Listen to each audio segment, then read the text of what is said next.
Bonsoir, frères et sœurs. Nous arrivons encore une fois de plus au moment où nous allons entendre Dieu nous parler.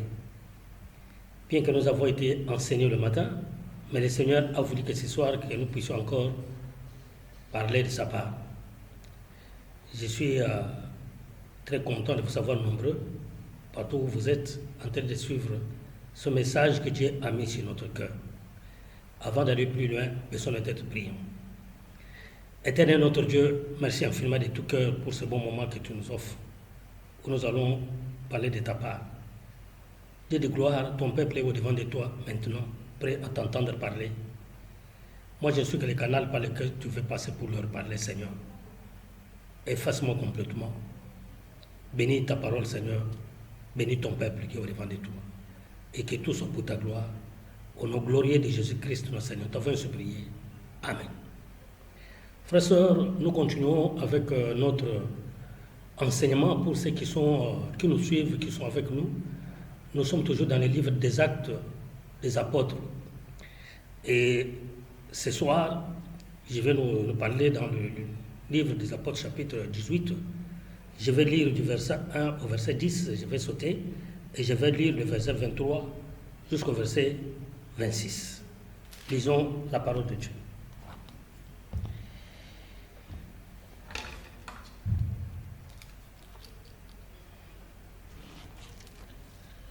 Après cela, Paul partit d'Athènes et se rendit à Corinthe. Il y trouva un juif nommé Aquillas, originaire du Pont, récemment arrivé d'Italie avec sa femme Priscille. Parce que Claude avait ordonné à tous les juifs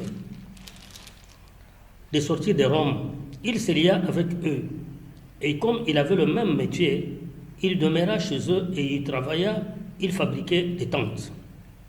Paul discourait dans la synagogue chaque sabbat. Il persuadait des Juifs et des Grecs. Mais quand Silas et Timothée furent arrivés de la Macédoine, il se donna tout entier à la parole, attestant aux Juifs que Jésus était le Christ. Les Juifs faisant alors de l'opposition et se livra à des injures, Paul secoua ses vêtements et leur dit: que votre sang retombe sur votre tête. J'en suis pur. De maintenant, j'irai vers les païens. Et sortant de là, il entra chez un homme nommé Justus, homme craignant Dieu, et dont la maison était contiguë à la synagogue. Cependant, Crispus, le chef de la synagogue, crut au Seigneur avec toute sa famille. Et plusieurs Corinthiens qui avaient entendu Paul crurent aussi et furent baptisés. Le Seigneur dit à Paul en vision pendant la nuit: ne crains point, mais parle. Et ne t'éteins point, car je suis avec toi, et personne ne mettra la main sur toi pour te faire du mal. Parle, car j'ai un peuple nombreux dans cette ville. Verset 23 au verset 26. Lorsqu'il eut passé quelque temps à Antioche, Paul se mit en route et parcourut successivement la Galatie et la Phrygie, fortifiant tous les disciples. Un juif nommé Apollos, originaire d'Alexandrie, homme éloquent et versé dans les Écritures, vint à Éphèse. Il était instruit dans la voie du Seigneur et fervent d'esprit. Il annonçait et enseignait avec exactitude ce qui concerne Jésus, bien qu'il ne connaisse que le baptême de Jean. Il s'est mis à parler librement dans la synagogue. Aquillas et Priscille, l'ayant entendu, le prirent avec eux et lui exposèrent plus exactement la voix de Dieu. Frères et sœurs, voilà les textes auxquels nous allons pouvoir discuter ce soir. Dans ce texte, nous sommes pendant le deuxième voyage missionnaire de l'apôtre Paul et le début du troisième voyage. Dans cette première partie, nous voyons Paul qui quitte Athènes pour Corinthe. La Bible nous relate ce que Paul a fait durant ce voyage conduit par le Saint-Esprit. Paul raconte, il rencontre un couple Aquillas et Priscille. il se lie à eux et ensemble, ils font un travail de fabrication de tentes. Mais comme son cœur était attaché à la mission, Paul discourait dans les synagogues chaque sabbat et persuadait des Juifs et des Grecs à croire à Christ, à croire que Jésus était le Christ. Car il était difficile pour eux de croire que Jésus-Christ était le Christ.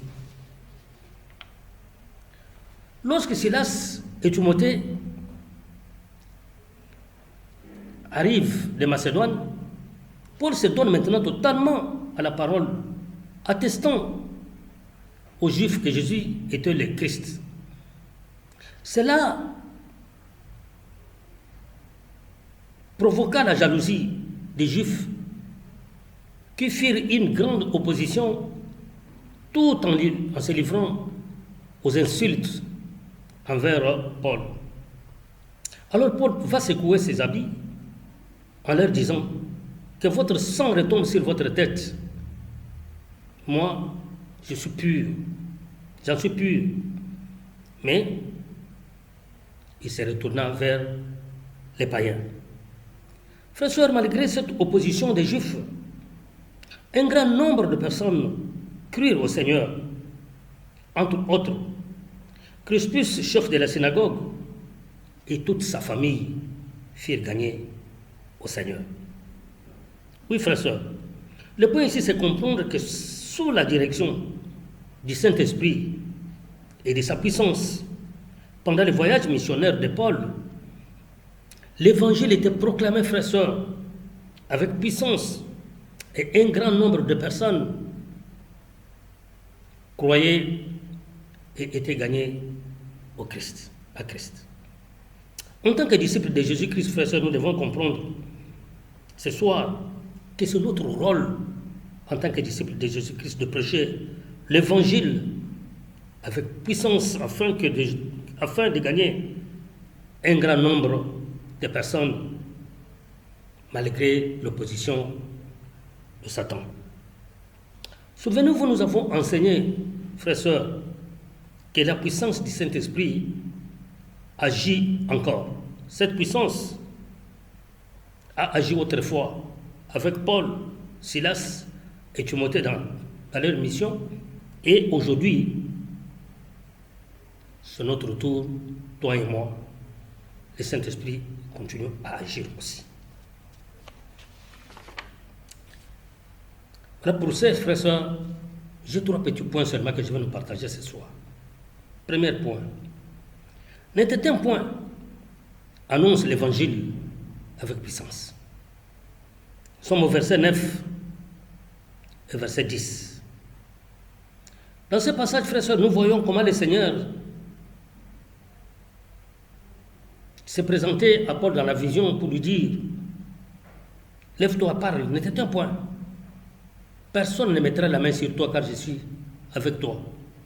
Parle. J'ai un grand nombre de personnes à gagner dans cette ville. Oui, frères et sœurs, le Seigneur suivait de près la mission de Paul.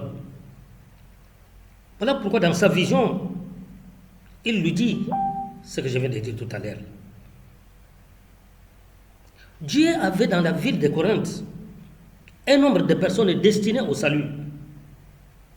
Et ces personnes n'avaient pas encore entendu l'évangile ou la saine doctrine. Il fallait que quelqu'un parle pour que ces gens entendent l'évangile du Seigneur et qu'ils croient et qu'ils soient sauvés.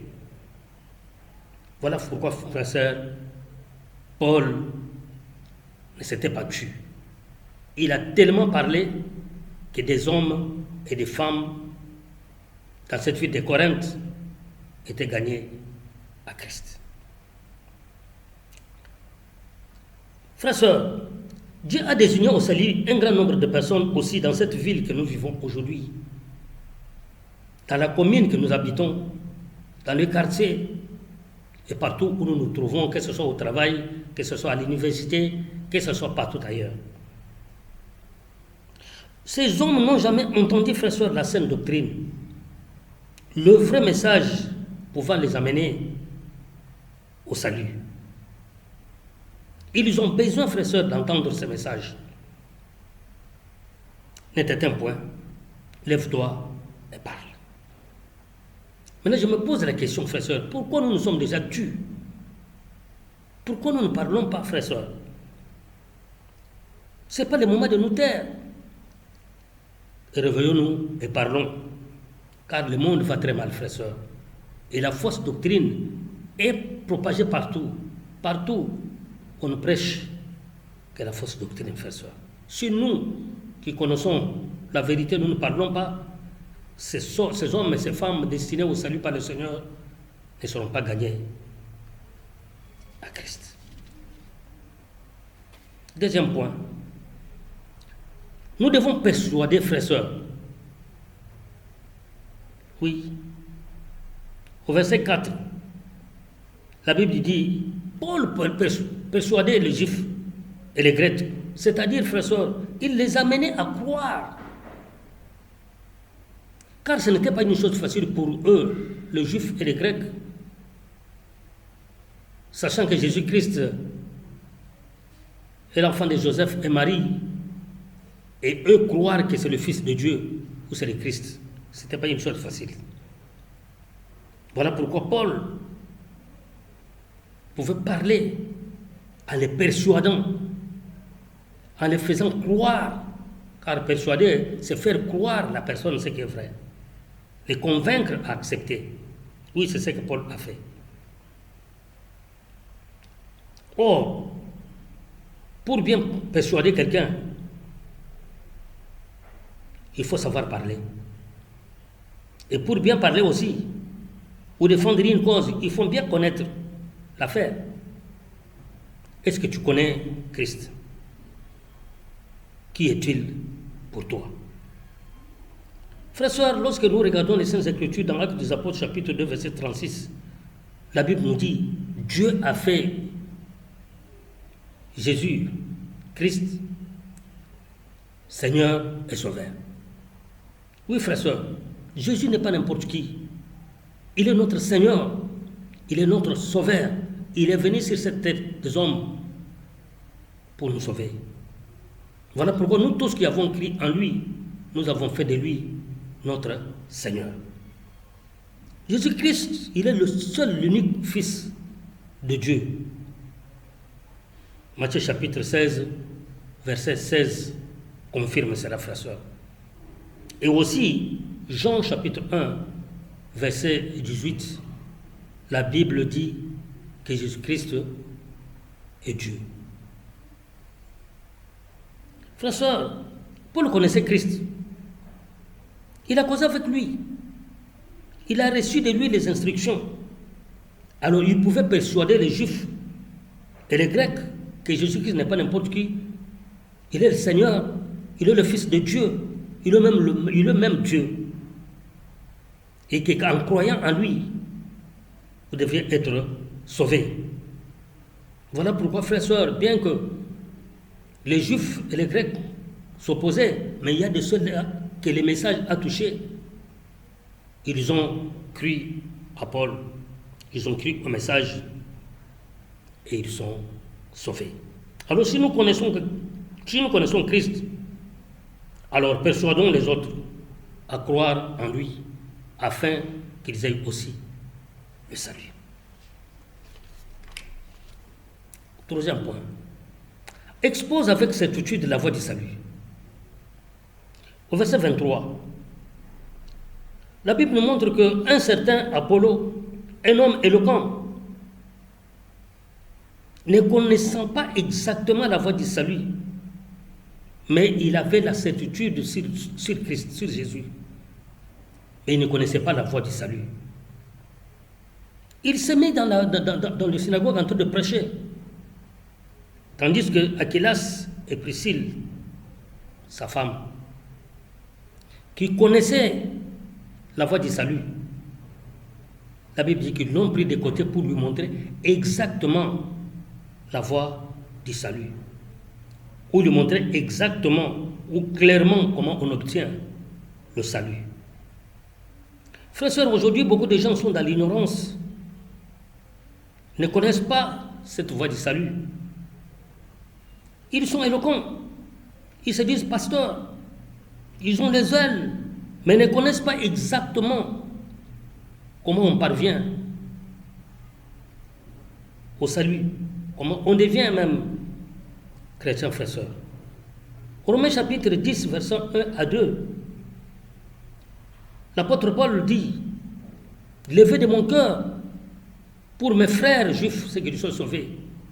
Je peux déclarer qu'ils ont les ailes pour Dieu, mais leurs ailes n'est pas éclairées par la connaissance, frères et sœurs. Ça veut dire qu'ils se disent chrétiens, ils se disent qu'ils sont sauvés, mais sans passer par la voie du salut, ne sachant pas comment on obtient le salut, frères et sœurs. Oui, frères et sœurs. Et ces hommes induisent beaucoup des hommes en erreur. Ils prêchent que crois au Seigneur, tu seras sauvé. Or, croire seulement ne suffit pas, frères et sœurs. Lorsque nous rentrons dans le livre même des Actes des Apôtres, chapitre 16, verset 31, descendre un peu en bas, tout le monde prêche là-bas que crois seulement au Seigneur, tu seras sauvé, toi et ta famille. Et pourquoi il s'arrête seulement au verset 31? Descends jusqu'en bas, vous verrez que les geôliers a cru après avoir entendu le message de la repentance et du pardon de péché pour le salut. Il est passé par le baptême, lui et toute sa famille, frères et sœurs. Oui, la seule voie au salut, c'est la repentance et le baptême pour le pardon de péché. Dans Actes des Apôtres, chapitre 2, verset 38-39, Pierre dit, « Et repentez-vous, faites-vous baptiser pour le pardon de vos péchés. Vous recevrez alors le don de Dieu, le Saint-Esprit. » Tu ne peux pas être sauvé si tu n'es pas passé voir cette voie. Il n'y a pas une autre voie de croire seulement et tu seras sauvé, non. Luc 24, 46-47, la Bible déclare, la repentance et le pardon des péchés seraient prêchés à toutes les nations. Frères et sœurs, seulement ceux qui passent par ce message de la repentance et le pardon de péché, ils se font baptiser, frères et sœurs, c'est seulement ceux-là qui sont sauvés. Et nous, frères et sœurs, nous connaissons cette voie du salut. Expliquons ça aux autres. Ne laissons pas les gens dans l'ignorance où beaucoup de gens aujourd'hui croient qu'ils sont sauvés pendant qu'ils ne sont pas sauvés, frères et sœurs. Pour terminer mon message, je vais dire tout simplement que nous devons annoncer l'évangile avec puissance. C'est ça le thème de mon message. Annonce l'évangile sous la direction du Saint-Esprit et sa puissance. Frères et sœurs, annoncer l'évangile sous la direction du Saint-Esprit et sa puissance, frères et sœurs, oui, n'est pas se taire, c'est parler. Parler avec assurance, c'est persuader les gens, leur entrer, leur montrer, frères et sœurs, le vrai chemin du salut, afin, c'est leur exposer clairement la voie du salut, frères et sœurs. L'apôtre Paul l'a fait, et nous, à notre tour, nous devons aussi le faire. Voilà le message que j'avais à partager pour ce soir. Que le Seigneur bénisse son Église. Amen. Prions, s'il vous plaît. Éternel notre Dieu, Papa, merci d'avoir parlé à ton peuple. Merci de m'avoir utilisé, Éternel des armées. Laisse que tout ce que je parlais ici trouve la place vacante dans le cœur de tout un chacun de tes enfants. Nous voulons voir des hommes et des femmes gagner à toi grâce à l'évangélisation que nous allons faire sous la direction et la puissance du Saint-Esprit. Merci de nous avoir assistés du début jusqu'à la fin. Tout pour ta gloire, au nom de Jésus que nous t'avons supplié. Amen.